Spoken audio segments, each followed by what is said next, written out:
नमस्कार, मैं हूं अभय तिवारी। आप सभी का तहे दिल से स्वागत करता हूं।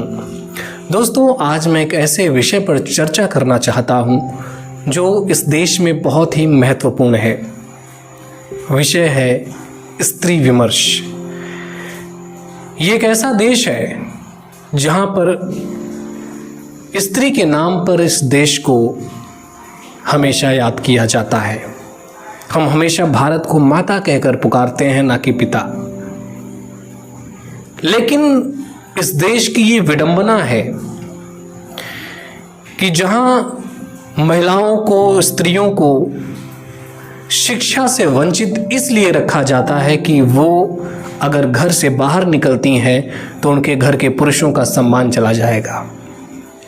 ऐसे देश में स्त्री विमर्श पर चर्चा करना और केवल लेख लिखना, ये कहाँ तक सही है?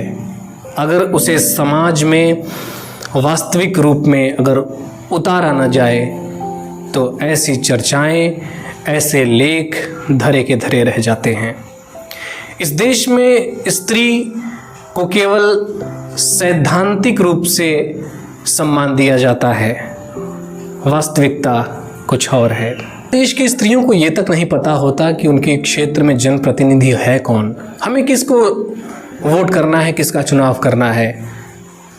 ऐसे देश में स्त्री विमर्श एक चर्चा बनकर रह गया है। केवल हम बड़ी लाड प्यार से अपनी बेटियों को पालते हैं, उन्हें घर में रहने की शिक्षा देते हैं, उन्हें घर से बाहर नहीं निकलने देते।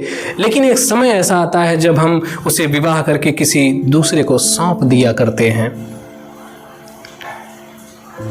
किसी दूसरे के घर के लोग, अनजान लोग, जिसको वो बच्ची जानती तक नहीं है, ऐसे लोगों के हाथों में एक बच्ची को सौंप दिया जाता है। क्यों?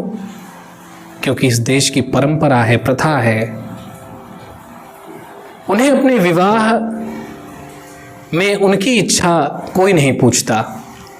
कोई ये जानने का प्रयास नहीं करता कि वो बच्ची, वो महिला, वो स्त्री, वो लड़की उस लड़के से विवाह करना चाहती है या नहीं। उसकी इच्छा का कोई महत्व नहीं है। तो फिर स्त्री विमर्श पर चर्चा करना, सैद्धांतिक रूप से स्त्री को महान बताना, ये केवल सिद्धांत हो सकता है, ये केवल आदर्श परिकल्पना हो सकती है, लेकिन वास्तविकता कुछ और है।